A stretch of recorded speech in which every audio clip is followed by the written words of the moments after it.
Sejam muito bem-vindos a mais um TV Pet Show. Hoje preparamos para vocês um programa super interessante. Primeiro nós vamos mostrar as delícias da Camp Cake. Depois temos uma entrevista muito interessante com o Dr. Ricardo Renz sobre girofilariose, mais conhecida como verme do coração. E para encerrar, vamos reprisar a matéria que fizemos com a Priscila Furlan, que nos conta tudo sobre adestramento inteligente. Tudo isso logo após o intervalo, não sai daí!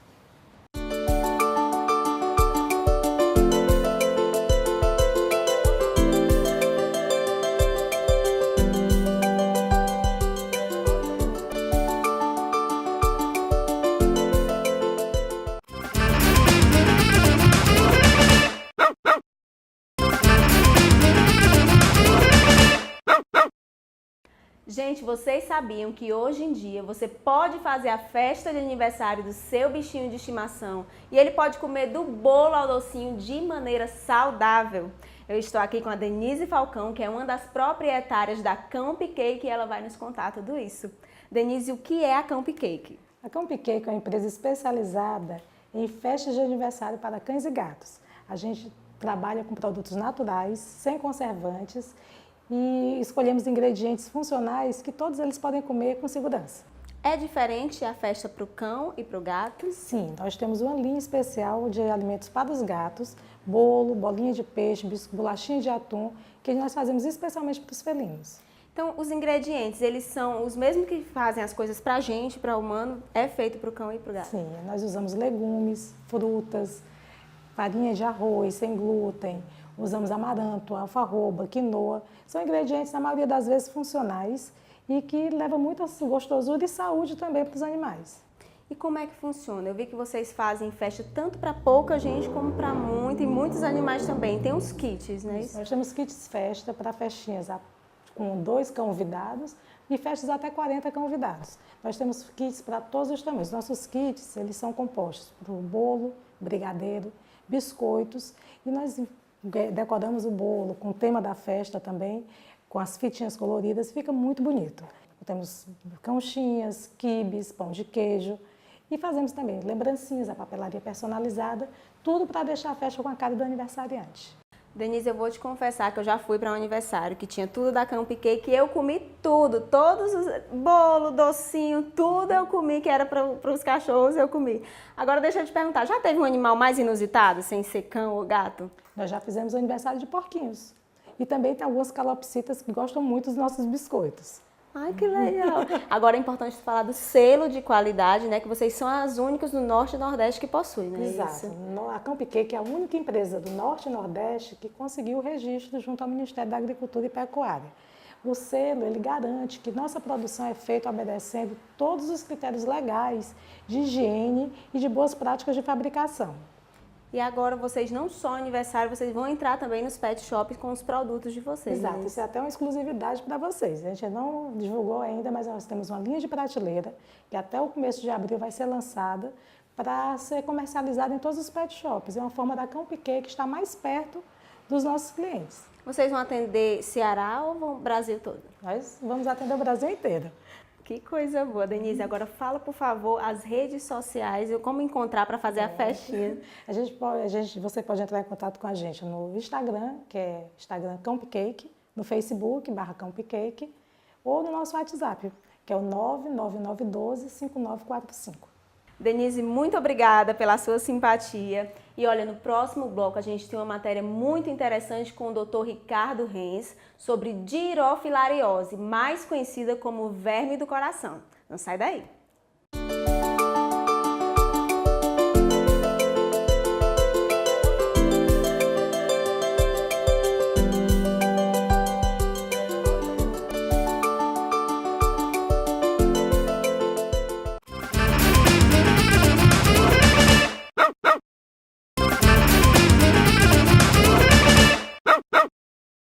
Eu estou aqui com o Dr. Ricardo Renz, que na verdade já é um parceiro da TV Pet Show. Sempre que a gente pede, ele nos atende com muita atenção e nos dá uma verdadeira aula. E hoje o assunto é girofilariose. Doutor Ricardo, muito obrigada por nos receber e eu confesso que eu estou um pouco apavorada com essa doença que eu não conhecia. Eu gostaria que o senhor explicasse o que é essa doença. Bom, mais uma vez é um prazer estar com vocês e falar sobre hoje um assunto do momento, o verme do coração, o famoso verme do coração, que na verdade é causado por um verme chamado Dirofilaria, e esse também é conhecido como filariose ou dirofilariose. Esse verme, ele parasita, normalmente o adulto parasita o interior do coração do cão, né, e os grandes vasos também. No ser humano, o ser humano também pode se contaminar, né, ser infectado pelo verme do coração, só que no ser humano ele se localiza no pulmão. No gato também, exemplo ser humano, a localização mais frequente é no pulmão e menos frequente no coração. Doutor, e como se contrai o verme do coração? Bom, o verme do coração ele é contraído quando um fleboto, um mosquito, né, a Aedes aegypti hoje é o principal transmissor, mas outros mosquitos também podem transmitir. Então ele pica um animal doente, ele suga as microfilárias, que são os, digamos assim, os filhotes do verme adulto. Essas microfilárias, no aparelho digestivo do flebótomo, do mosquito, elas vão se transformar em formas infectantes. Quando esse mosquito pica um outro cão, ou uma pessoa, ou um gato, ele vai injetar essas microfilárias, e essas microfilárias então vão se desenvolver no novo organismo, vão migrar, no caso do cão, para o coração, e lá vão se tornar adultos e produzir novos ovos e novas microfilárias. Doutor, é mais comum em cães ou em gatos? É muito mais frequente, prevalente em cães, embora os gatos possam eventualmente também estar infectados. Doutor, e uma vez que o mosquito tenha picado, o que é que acontece até chegar ao coração? O mosquito pica, ele transmite as microfilárias. Essas microfilárias, nos tecidos onde o mosquito picou, ele vai migrando até encontrar um vaso sanguíneo ou então um vaso linfático e vai migrar então para o coração, que depois de algum tempo ele vai se tornar um verme adulto que pode chegar a vários centímetros de comprimento e meio milímetro de espessura. Isso dentro do coração? Dentro do coração, e eles formam um tipo de novelos, né? E esses, ocupando o lugar que normalmente o sangue ocuparia, esse verme vai diminuindo a capacidade do coração de bombear sangue, porque ele ocupa o lugar do sangue.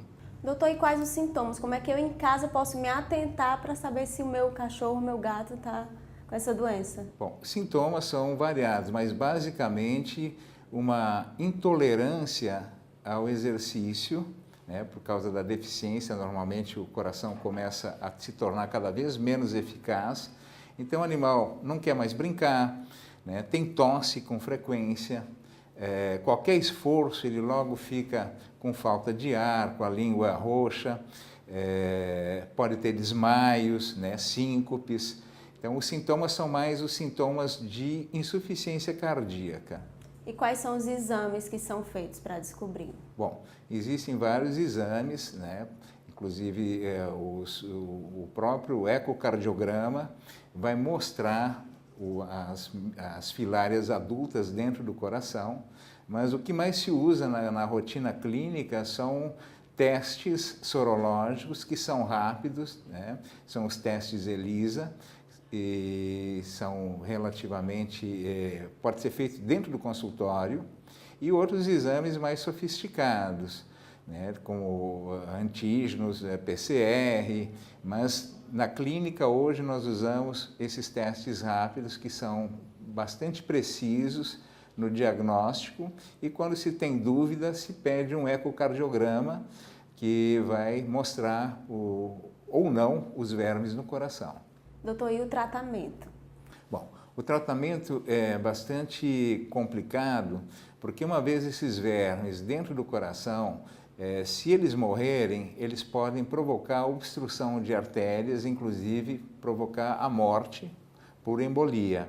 Então, o mais importante sempre a gente enfatiza que é a prevenção, porque mesmo com tratamento eficaz, o risco, né, de morte durante o tratamento é muito alto. Então quer dizer que mesmo a gente conseguindo matar esses vermes, ele pode morrer por outra causa? Pode morrer. Os vermes mortos, eles funcionam como um êmbolo, vão obstruir as artérias. Enquanto eles estão vivos dentro do coração, não tem esse problema, mas quando eles morrem, eles são bombeados com sangue e aí, quando eles encontram vasos menores, eles vão obstruindo e provocando pequenos infartos. Doutor, o senhor mencionou que os vermes no coração acontecem com os cães, né? Os gatos não, e humanos? No humano, o mais frequente são lesões pulmonares que podem, inclusive, ser confundidas com neoplasias, com câncer de pulmão. É o tipo de uma lesão, parece uma moeda no raio-x e muitas vezes é confundido com tumor, com câncer de pulmão. Isso no ser humano. E no gato, o mais frequente são acessos de tosse, né? Uma bronquite, né? E raramente no gato o verme vai para o coração, ele se fixa no pulmão. Doutor, e no ser humano, ele é transmitido pelo mosquito, não é o contato com o animal? O contato com o animal não tem risco nenhum, somente através da picada do flebótomo, ou do mosquito, que vai picar um animal doente e depois vai picar ou o ser humano, ou outro cachorro, ou um gato. Então essa é a única maneira de transmissão. Cada vez mais a gente descobre o que esse mosquito tem feito estrago na sociedade. E são vários os mosquitos, praticamente todos os mosquitos podem transmitir, mas o principal hoje, o responsável pelo surto que hoje se tem no Brasil todo, inclusive aqui em Fortaleza, o responsável é o Aedes aegypti. Doutor, e como é a prevenção? Como é que a gente faz? Existe algum remédio que a gente possa dar para o nosso animal? Bom, a primeira prevenção é como prevenir a proliferação dos mosquitos, né? Como se tem na prevenção da chikungunya, da dengue, também no caso da girofilariose, a prevenção seria combater o mosquito. No caso dos cães, hoje nós temos várias opções de prevenção. Então, existem comprimidos à base de vermectina, que são dados mensalmente, e também existe uma injeção de vermectina de longa duração, que ela protege o animal durante um ano. Então, nós temos várias opções de prevenção, por isso que nós enfatizamos como a doença, uma vez instalada, mesmo que tenha tratamento, o risco do tratamento é muito alto, então nós temos que investir na prevenção, tá? Não só no ambiente, né, para os mosquitos, como também na medicação preventiva, que nós já dispomos de várias opções, o veterinário tem diversas opções de tratamento preventivo para evitar que um dia esse animal tenha o verme adulto no coração. Então, o conselho é sempre prevenir, né, doutor? Sempre prevenir, tá? Essa é a base da medicina, deve ser medicina veterinária, a base é a prevenção. Doutor Ricardo, mais uma vez eu agradeço em nome de toda a equipe TV Pet Show pelo senhor nos receber e nos abrilhantar com esses assuntos que são tão importantes para a gente. O prazer é todo meu e continuo à disposição quando tiver qualquer dúvida ou qualquer matéria que possa esclarecer em relação aos animais. E no próximo bloco, a pedidos, vamos reprisar a matéria que fizemos com a Priscila Furlan, que nos conta tudo sobre adestramento inteligente. Até já!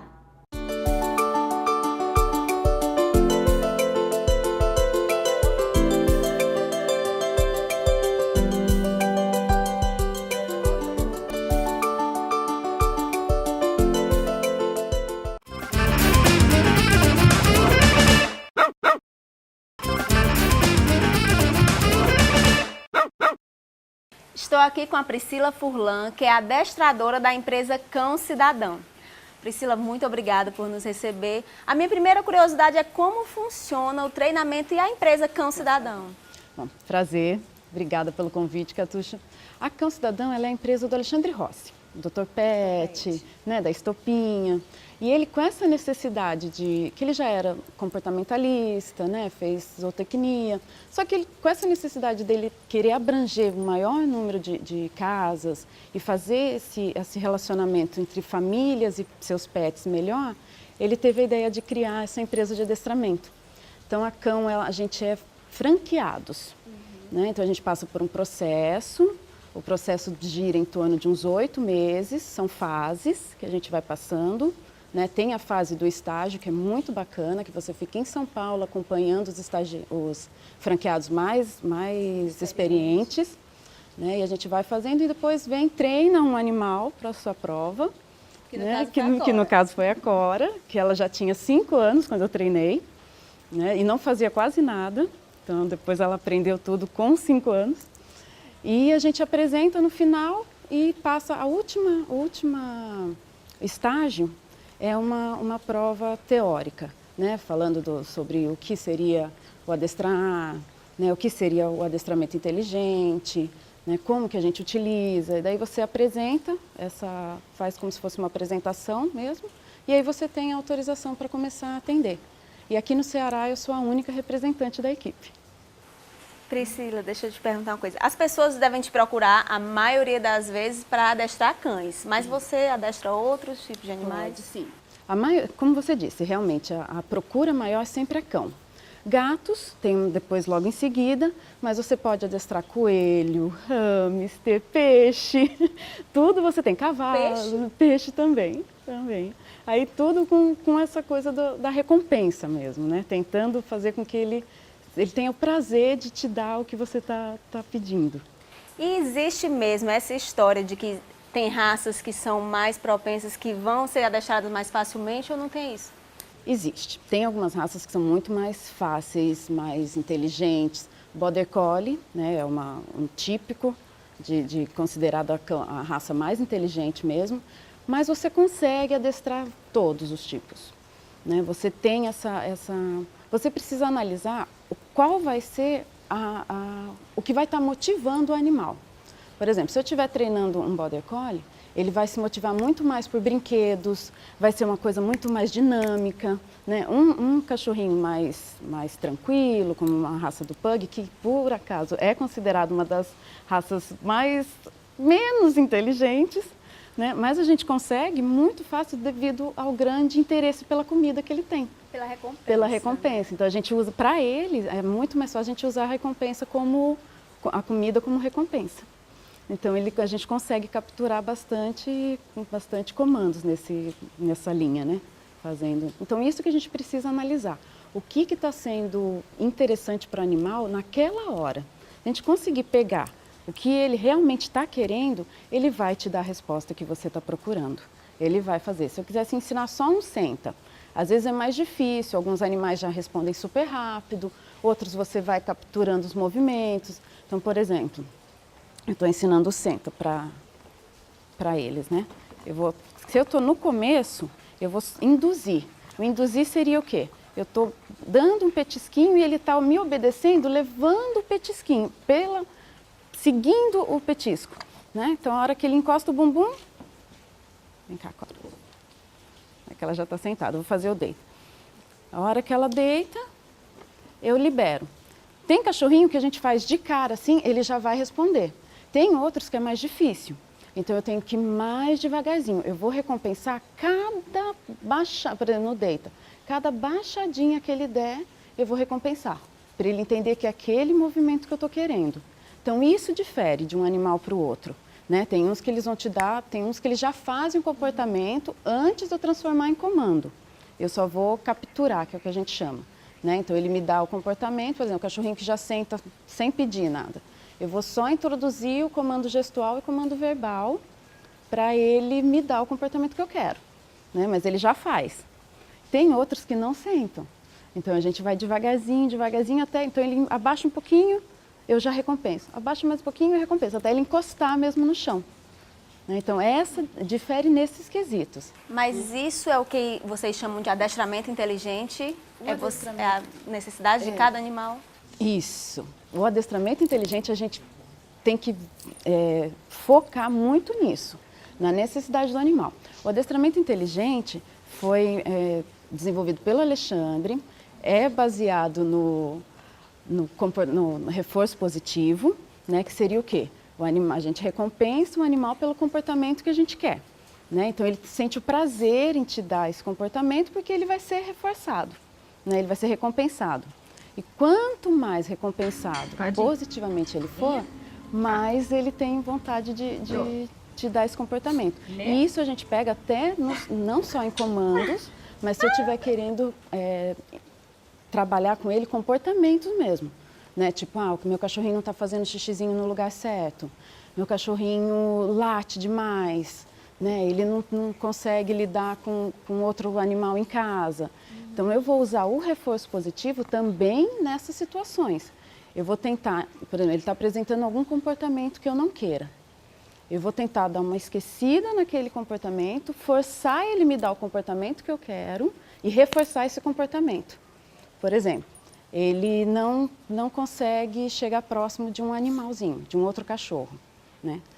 Eu vou tentar fazer com que ele late, toda vez que ele encontra ele late. Eu vou tentar fazer com que ele não lata e a hora que ele ficar calmo, eu vou entrar com a recompensa. E isso faz associação positiva. Então, toda vez que ele vê o objeto que ele está incomodado, eu vou entrar com alguma coisa que ele se interesse. Ele perde um pouco o foco, né? O foco muda, ao invés de ser o animal, vai ser a recompensa que eu estou trabalhando e ele vai associar positivamente porque é uma coisa que ele quer naquele momento. Então, isso também faz parte do adestramento inteligente. Só que a gente também trabalha, a gente usa alguns aversivos, algumas correções no animal. Só que isso é muito importante a gente analisar a sensibilidade primeiro. Né? Eu não vou já trabalhar com um jatinho de água, um barulho forte, se eu não souber que medo que o animal tem. Né? Então, ele se assusta muito fácil. Então, então eu tenho que começar muito devagar. Compensação, tem animais que eu posso jogar uma bombinha que ele não vai se incomodar.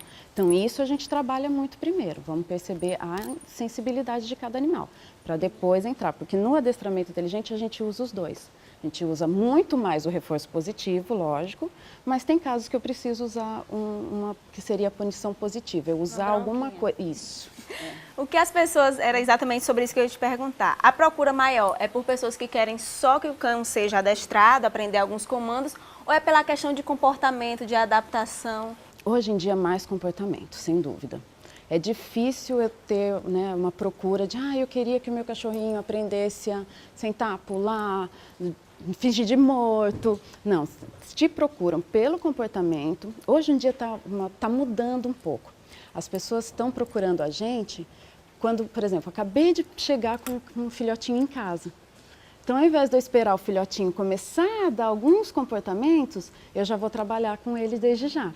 Então, eu vou moldando. Filhote é muito mais fácil de trabalhar, né? Porque ele não tem vício, ele não está nada condicionado, não tem nenhum comportamento condicionado.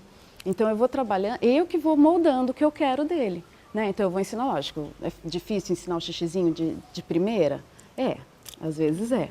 Às vezes não, às vezes o cachorrinho já sabe que se ele já vier de um bom canil, provavelmente ele já vem utilizando um jornalzinho, aqueles tapetinhos higiênicos. Então, quando muda para casa, fica mais fácil. Né? Mas às vezes não. Às vezes eu nem sei de onde eu, infelizmente, né, resgate. Então, o animalzinho veio, né, da rua.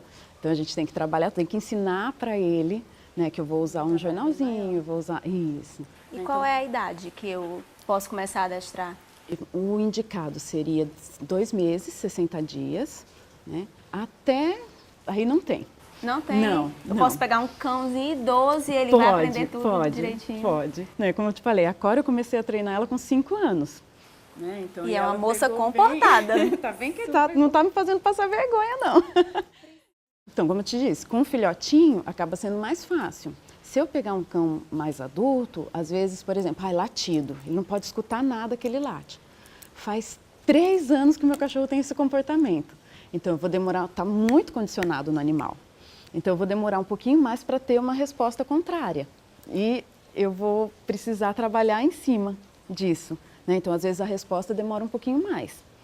É essa a diferença. né? Com filhote a gente trabalha, vai ensinando, corrigindo alguma coisa que ele está descobrindo ainda, mas não tá enraizado neles.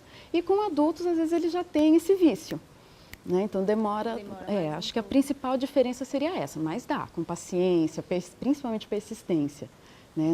Não adianta achar que é do dia para a noite, não. É um trabalho de muita paciência, persistente, dedicação, né? É uma coisa que o pessoal confunde muito, acha que só com as aulas vai fazer diferença. Não, é o dia a dia do animal que vai fazer diferença. E é o contato do tutor, das pessoas que estão em casa, né, sabendo lidar. É um trabalho em conjunto, tanto o seu como das pessoas. Isso. E quando você consegue essa cumplicidade, né, adestrador, tutor, animal, a coisa deslancha, Catuxa. É muito bacana você perceber. E a questão quando eu tenho um animal que é deficiente visual ou auditivo, é mais difícil? Como é que é diferente? É um pouco... Dá também, né? Aí você tem que ir vendo, por exemplo, o animal, se ele tiver uma deficiência auditiva, eu vou trabalhar muito com o quê? Gesto, né? Porque ele não enxerga, então não adianta eu usar verbo, né? Eu falar, né? Então eu vou usar luz, né? Atrair ele com uma luz, aqueles laserzinhos eu posso utilizar. Lógico, né? Tomar cuidado para não estar em cima do animal. Eu vou bater numa parede, no chão, né? Mas eu uso com esse tipo de luz. Eu uso trepidação, eles sentem muito, né? Então, eu quero chamar o animal. Como nós também, né? Como nós. Isso, porque é igualzinho, né? Se ele tem uma deficiência, ele vai desenvolver melhor os outros sentidos. Né? Então, eu quero chamar. Só que daí eu começo até a pontuar, por exemplo, para chamar o cachorro, 2 batidas no chão. Sabe? Ou algum gesto, né? Só que daí eu preciso ser aquela coisa muito repetitiva. Ele vai sentir a vibração. A vibração, sim, eles sentem mais.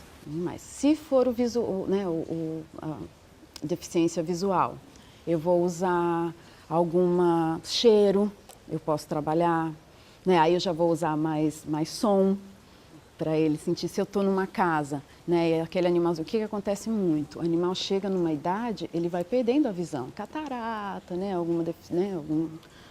uma doencinha que afetou a visão. Então, o que eu começo a trabalhar com ele? Eu posso colocar, facilitar o caminho dele na casa, eu vou usar uma passadeira, por exemplo, né, para ele sentir. Então, eu vou usar algumas coisas com relevos diferentes, né, eu posso usar cheiro, como eu já disse. Mas principalmente aí no visual eu vou usar som. E no auditivo eu vou usar alguma coisa para chamar a atenção dele vendo. Né? É mais difícil, mas dá certo sim. É mais trabalhoso, né? Não difícil, ele chega a ser mais trabalhoso um pouquinho. Mas é maravilhoso, você vê os resultados, é muito gratificante. Deve ser demais mesmo. Priscila, muitíssimo obrigada. Eu gostaria que você encerrasse falando dos benefícios do adestramento, tanto para a família como para os cães. Bom, gente, o adestramento hoje em dia, como a gente estava comentando, ajuda muito nesse comportamento. Porque o animal, o que está acontecendo hoje em dia com os pets? Muito mais próximos da gente, né, Catuxa? Não é difícil hoje em dia agora o cachorrinho que fica no fundo do quintal.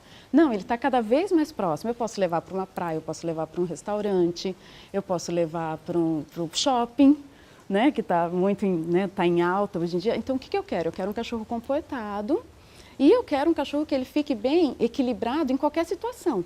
Então, o adestramento ajuda muito nisso. Melhorar essa convivência tutor e animal. Esse é o principal objetivo da Cão Cidadão. E aí, gostaram?